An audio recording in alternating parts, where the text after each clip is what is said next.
1:00 a.m., January 4th, 2022.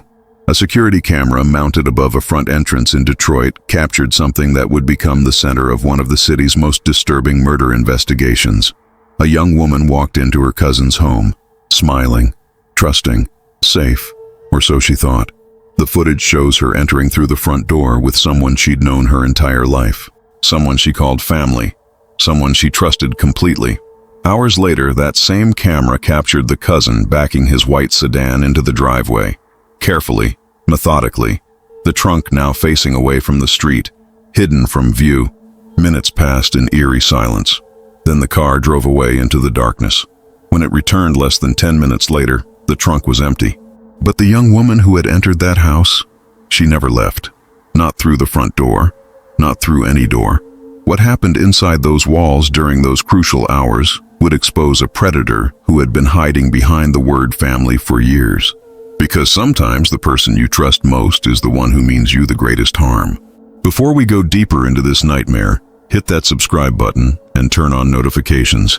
Because here at Visões Proibidas, we expose the monsters hiding in plain sight, the ones who wear familiar faces. Drop a comment below if you've ever trusted someone you shouldn't have. Now, let's continue into the darkness. January 5th, 2022. Morning light filtered through curtains. Sierra Milton woke with a feeling she couldn't shake. Dread, heavy and cold in her stomach. Her daughter Zion hadn't come home the night before. The bed sat empty, untouched. For most mothers, this would trigger immediate panic. But Sierra knew her daughter's history. Zion was a high school senior, bright, spirited, and admittedly rebellious. She'd threatened to run away before. Twice the previous year, she'd actually done it. The first time to her grandmother's house, the second time prompting Sierra to call police. But both incidents proved to be false alarms. Still, this morning felt different. Zion had worked her serving shift at the Detroit Wing Company the night before. She'd come home afterward, asked permission to go out. And here's the thing that made Sierra comfortable saying yes. Zion had been honest about where she was going and who she'd be with. Her favorite cousin, Jalen. Sierra trusted him. She'd watched Zion leave with him at least twice a month for the past year. She'd greeted Jalen herself in the driveway when he picked her daughter up. Good kid, she thought. Family, safe. Sierra had agreed. She watched Zion walk out the door shortly before 11 p.m. That was the last time she saw her daughter alive. The text message came from Vertez Gonzalez, Zion's boyfriend. Had Sierra heard from Zion? Because he couldn't reach her anymore. The last message he'd received came at midnight. 3 simple words that now haunt everyone involved. On my way home. But Zion never made it. Calls went straight to voicemail. Messages throughout the night sat undelivered, trapped in digital limbo. Finally, at 8 a.m., Vertez sent a message that captured his growing dread. Are you alive? Followed by, this is the worst thing ever. Sierra immediately reached out to Jalen Brazier. If anyone knew where Zion was, it would be him. They were close, practically inseparable. Or so she thought. Jalen's response stopped her cold. He hadn't seen Zion. In fact, he claimed he hadn't seen or spoken to his cousin in years. 3 years to be exact. Sierra's mind reeled. How could that be possible? When Jalen had been in her driveway just weeks ago, when she'd watched her daughter leave with him twice a month, when Zion specifically told her she was spending time with her favorite cousin. Jalen pressed her for details. How often had Zion claimed to be with him? Once or twice a month, Sierra confirmed. His response came laced with frustration. Zion's lies about him were sneaky as hell and not safe, he said. She must have been using him as cover, spending time with someone else who lived near his house. He even offered evidence. Zion shared her location with boyfriend Vertez, a fact born from his admitted insecurity about their relationship. That location data placed her across the street from Jalen's home at 11:24 p.m. on January 4th. Vertez, ever vigilant, had screenshot his girlfriend's location at that exact time. So Jalen's theory seemed plausible. Maybe Zion was seeing someone else on his street. Maybe she was using his name as an alibi. There was just one problem with this theory. It was a complete lie. East Point police weren't exactly rushing to help. Sierra's missing person report met bureaucratic indifference. Her daughter had a history of running away, they reminded her bluntly. The officer handling the case didn't mince words. I'm going to be honest with you. We're taking this as she's a runaway. Receiving little support from law enforcement, Sierra took matters into her own hands. Family and friends rallied. They posted flyers across Detroit. They held rallies. They spoke to anyone who would listen. The media picked up the story. "We need your eyes," Sierra pleaded to cameras. "The police need your help." Meanwhile, officers eventually made their way to Jalen Brazier's home. They found him there with his longtime girlfriend, Katrina Smith. The 23-year-old father of 2 young boys seemed cooperative. He invited officers inside to look around. His story remained consistent. He hadn't seen his cousin in nearly a year, since May 2021. He claimed it was Zion's mother and her boyfriend who seemed fixated on this idea that she'd been with him. He'd even offered to show Sierra his Ring camera footage to prove Zion was never there. When Sierra examined the footage, she noticed something. Gaps. Missing entries for the night of January 4th. Obviously deleted, she thought, but police found nothing suspicious in their search. No signs Zion had been there. They listened while Jalen explained his frustrations over being dragged into drama, caused by a cousin he rarely saw anymore. "She's known to be a runaway," he told officers, his voice rising with apparent exasperation. "Like she's run away 4 times. Every time she's at some dude's house. Her mom knows this. Her mom's just playing it a certain way, and it's making me so uncomfortable." The officers left, seemingly satisfied, but Sierra Milton knew better. She'd seen Jalen in her driveway. She'd hugged him. She knew he was lying. The question was why. Sometimes the simplest solution cracks a case wide open. If Zion's location data placed her across from Jalen's house, why not check the neighbor's doorbell cameras? The footage told a story Jalen desperately wanted to hide. At approximately 11:15 p.m. on January 4th, a white sedan pulled into his driveway. The car known to be driven by Jalen Brazier. 2 individuals emerged, clearly visible walking into the house. 1 male, 1 female. Now, Jalen had driven his girlfriend Katrina to work just before 11 p.m. that night. She worked the midnight shift at a manufacturing job, 11 p.m. to 6 a.m. The second individual entering the house at 11:15 couldn't have been Katrina. Phone location data confirmed what the camera revealed. The 2 people entering Jalen's home that night were Jalen Brazier and Zion Foster. The camera never showed Zion leaving, but at 1 a.m. that same camera captured something chilling. Jalen's car pulled out of the driveway, then backed in. The trunk now faced the backyard, hidden from view. After a few minutes, the car drove off. It returned less than 10 minutes later, the trunk empty. Search warrants came swiftly. Inside the house, nothing. The car's contents were carefully itemized and examined, but there was no clear evidence of what happened to Zion. That is, until law enforcement brought in the canine units. The dogs indicated clearly at the trunk of Jalen's car.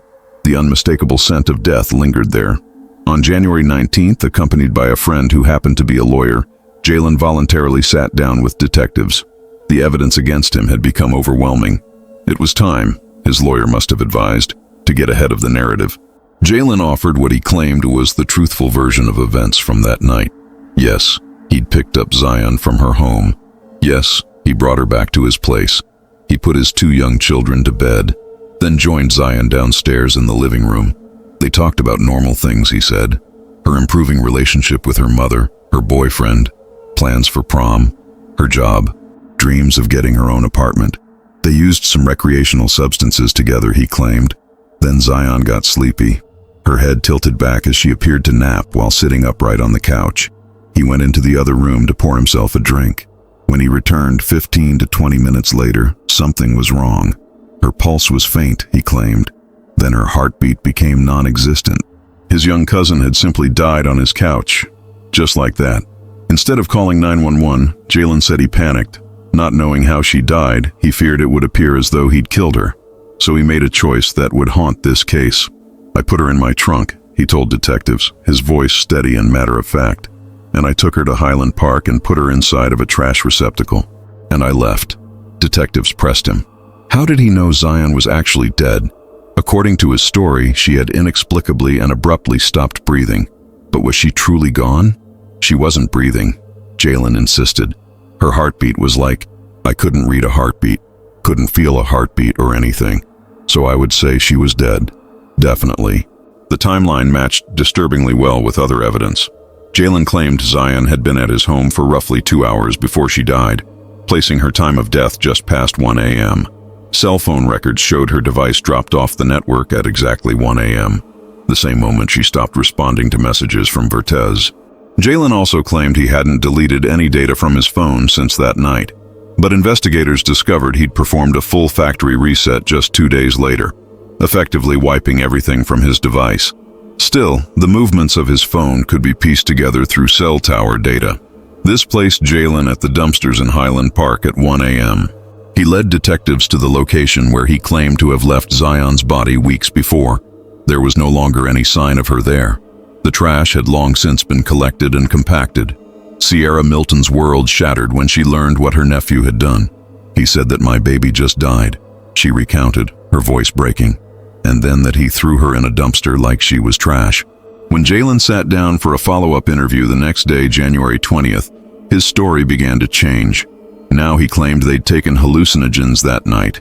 The powerful substances must have caused her heart to stop, he suggested. This explanation was about as medically plausible as his previous assertion, which is to say, not at all. The detective saw an opening. Perhaps Jalen would use the substances as an excuse for his actions, for whatever steps he took to end his younger cousin's life. Did you have like a freaking momentary, didn't know what you were doing moment? The detective pressed. The problem with those substances is when you're on them, you don't know what you're doing. Did you do something? But Jalen wouldn't bite. I was completely comfortable, he insisted. The detective failed to elicit a confession. Without this admission and without locating Zion's body, there wasn't enough evidence to proceed with a murder indictment. Jalen was placed under arrest anyway, for one count of lying to police. His false statements had actively deceived investigators about Zion's whereabouts, her health and safety, and his interaction with her. It wasn't murder, but it was something. The search for Zion Foster became one of the most extraordinary efforts in Detroit law enforcement history. Garbage collection trucks working in Highland Park were tracked to specified areas in local landfills. An estimated 8-week project was launched to sort through literally mountains of waste from all over the Detroit area, compiled over several weeks. Dozens of volunteers, mostly wearing masks and hazmat suits, assisted by heavy machinery, picked through layer after layer of the landfill, systematically, methodically, looking for any sign of the young woman someone had thrown away. We're doing what's right for the right reasons, officials announced, and we're going to do everything we possibly can to bring some degree of closure. Will never be complete closure, but some degree of closure and justice to this family. Meanwhile, Jalen Brazier faced up to 4 years in prison for lying to police. The Detroit Police Department, assisted by the FBI, continued seeking a warrant for murder. At his sentencing for the lying charge, Jalen pled his case. 1. I did turn myself in. Yes, I lied. But I was not in the right state of mind. There was no way for me to prepare for a situation like that. I was scared. I don't know exactly how she passed, what caused her to pass. I just know 1 minute she was cool. She was fine. She laid back for a minute. Next thing I know, she was dead. The judge wasn't having it. You think she dies and then you dispose of her body just like that? That was your choice? Jalen tried to explain his panic, his confusion, his fear, but the judge cut him off. Stop it. I won't have any conversation in this courtroom. Jalen Brazier was sentenced to 23 months in prison. While incarcerated, Jalen's phone calls home to girlfriend Katrina and other family members were monitored closely. He occasionally used another inmate's calling code in a failed attempt to keep conversations private. He also possessed a prohibited cell phone, which he used to exchange thousands of messages with Katrina. Repeatedly in his calls, Jalen would ask if anything major had happened. This seemed to be poorly concealed code. Was he asking whether the massive landfill search had found anything? Or anyone? The most logical and possible one right now, he told Katrina in one recorded call, is that there's nothing major. Nothing major is new. And due to that, there's a last effort to put together any types of anything. His relief was palpable. Keep your head up. Don't say nothing. Think about that for a moment. If Jalen's story was truthful, if Zion had died abruptly from some unknown and non-violent cause, then there would be every reason for him to want her found. Finding Zion would exonerate him. The quicker the better. Wishing for her discovery should also be the sentiment of a loving cousin who cared about his family's peace of mind. Instead, over and over again, he expressed relief that no major developments had occurred in the search. As the final days of the landfill project approached, he began referring to it as a search for CO. It was supposed to stop the CO thing, he told Katrina cryptically. And it's not searching for CO, so usually there's an update before that, but actually nothing. So don't worry about nothing. Jalen served just over 9 months before being granted early release through a special 90-day incarceration program. A boot camp designed like a military program where inmates convicted of certain crimes can better themselves and earn early release. It had been nearly a year. Zion had not been found. An indictment for murder had not been sought, and now the prime suspect walked free, returning to his home and his family. Sierra Milton's anguished question echoed through the community. Why is this man free? What can I admit to and still be let free? Jalen Brazier's freedom was short-lived. On June 13, 2023, after a year-and-a-half investigation, the Detroit Police Department was finally granted a warrant for arrest. The 24-year-old would face charges of second-degree murder as well as tampering with evidence. Upon his arrest, 2 additional cell phones were seized. Despite the factory reset Jalen had performed on his device, investigators made a breakthrough. His search history had been held in cloud storage.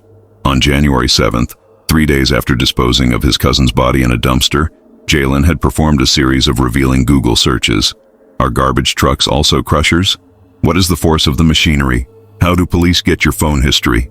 How do you know if police are watching you? But that wasn't all. In the months before the incident, Jalen had performed numerous disturbingly suggestive searches for adult content involving taboo family dynamics. Experts retrieved the video results of these searches. Some were reportedly very violent as well as disturbing in nature. The digital evidence painted a dark picture of a man who'd been fixating on his younger cousin, then scrambling to cover his tracks when something went horribly wrong. As the case approached trial, a preliminary hearing offered insight into the defense strategy. Fortes Gonzalez testified that he believed his girlfriend was taking regular medication for epilepsy. Zion had told him she suffered seizures, he said, and without her medication, they became more frequent and severe. He'd even witnessed what he thought might have been a seizure. Zion becoming momentarily faint, slouching forward before regaining her composure after just a few seconds. The defense had found their angle. Perhaps Zion's medical condition led to her death suddenly in Jalen's living room. Maybe she'd had a seizure. There was just one problem with this theory. Sierra Milton, whose youngest child was in fact diagnosed with epilepsy, testified that Zion had never suffered a seizure. Hundreds of pages of medical records covering years of treatment supported Sierra's assertion. Nonetheless, Jalen Brazier's version of events was now being framed in this new light for the jury. The trial lasted 2 full weeks in May 2024. Jalen chose not to testify. The state called 32 witnesses. The defense called none. Prosecutors revealed evidence that shocked even seasoned courtroom observers. Zion's old cell phone, safe at home because she'd gotten a new one, contained months of correspondence between her and her favorite cousin. Over 4,000 distinct texts were retrieved. The messages Jalen sent ranged from subtle and unsettling to highly inappropriate. At times, they were romantic in nature. He routinely invited her to his home while his girlfriend was away. He offered to put her up in his basement if she ran away. He advised her on how to evade police if she disappeared again. Wayne County Assistant Prosecutor Ryan Elsey described the texts as pervasive, at times complimentary of her intelligence and looks, at other times probing in an immature way. Jalen suggested to Zion that other people thought they were a couple. He claimed Katrina was jealous of her. He bragged about how easily he could be with women. At one point, he called himself a god. Prosecutor Elsey concluded by telling the jury that the 23-year-old had been systematically manipulating his younger cousin for years, that he had fantasies about her, and that on January 4th, he acted on his impulses. This was the twisted motive that led to her death. Jurors heard about how Jalen learned that Katrina was pregnant with their 3rd child on the day he brought Zion to his house. Messages between the couple showed how he'd lied to her about what he was doing after dropping her off at work. That night, Katrina felt ill. Nausea, hot spells. She'd been to the emergency room earlier that day. Hours later at work, the symptoms resumed. She messaged repeatedly that she felt too sick to stay, asking him to pick her up. At 1 a.m., I think I need to come home. At 1:26, I don't feel good. Minutes later, my stomach hurts. I feel sick and keep getting hot and cold. Jalen's response, you can make it, baby. He finally picked her up at nearly 3 a.m. When he did, she noticed something. A deep scratch across his collarbone, deep enough to draw blood. He told her the cat had scratched him. Odd, Katrina thought. The cat had never scratched that deep before. The case against Jalen was largely circumstantial, though compelling. A forensic anthropologist who reviewed Zion's medical history determined that the only condition she suffered that could possibly have led to her death was asthma. But an asthma attack would present as the exact opposite of what Jalen described. Instead of quietly passing out with a faint heartbeat, Zion would have been struggling to breathe. It would have been very clear she was in distress. The prosecution's closing argument cut through the defense's theories like a knife. He brought her to his house late at night on January 4th, 2022, behind the back of his pregnant girlfriend who was at work at the time. And she leaves that house in the trunk of his car on a night where he has an unexplained gash on his collarbone. What do you think happened inside that house that night? She died of COVID. She died of a seizure. There's a claim that he did what he did because he was afraid of getting caught for illegal substances. Afraid of getting busted for substances. You ever heard of somebody getting rid of a body to avoid a parking ticket? Sierra Milton and the rest of Zion's family waited as the jury went into deliberations. They returned in only 30 minutes. As to count 1, how do you find? Guilty. As to count 2, how do you find? Guilty. Jalen Brazier maintained his innocence at his sentencing hearing. Her death was not in any way violent. She wasn't hurt at all, he insisted, still clinging to his story. Before announcing his decision, Judge Donald Knapp outlined the convict's failure to accept responsibility for the murder, for disposing of Zion's body, for lying to police, for causing delays in the investigation, for leaving his 2 young children alone in the house while he disposed of evidence, for manipulating and lying to family. It is unlikely, Judge Knapp concluded, that he will ever be rehabilitated. Jalen Brazier was sentenced to 30 to 90 years in prison for the murder, and another 5 to 10 years for tampering with evidence. These terms would be served consecutively. Sierra Milton's body trembled as the sentence was read. When it was read, it was just so matter-of-fact. I'm so happy they saw she was loved. She is loved. She was fought for. And this is the result. This is justice. Then she addressed Jalen directly. You thought you were smart. You tried to be slick. The people saw you for what you are. And I hope you never get out. Zion Foster's body has never been recovered. Over 70 volunteers and law enforcement officials searched the landfill for nearly 6 months before finally admitting defeat. Somewhere in that massive expanse of waste and refuse, a young woman with her whole life ahead of her remains lost. As of this writing, Jalen Brazier remains at an intake facility in Wayne County, awaiting his placement in a general population prison. He'll be eligible for parole when he's in his 50s. Given the consecutive nature of his sentences and Judge Knapp's assessment of his rehabilitation prospects, he may never see freedom again. This case serves as a chilling reminder that danger doesn't always come from strangers lurking in shadows. Sometimes it wears a familiar face. Sometimes it calls itself family. Sometimes the person you trust most is the one who means you the greatest harm. Zion Foster trusted her favorite cousin. She got into his car willingly that night. She walked into his house without fear. She never walked out. If this story made you question who you trust, hit that like button and subscribe to Visões Proibidas. Because the monsters we fear most don't hide under beds. They sit at family dinners. They smile in photographs. They use the word love as a weapon. Have you ever felt manipulated by someone close to you? Share your story in the comments below. Let's have that conversation.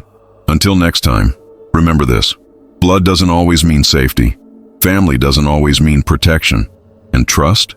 Trust should never be given blindly, even to the people who call you cousin, even to the people who've known you your whole life, because Zion trusted, and that trust cost her everything.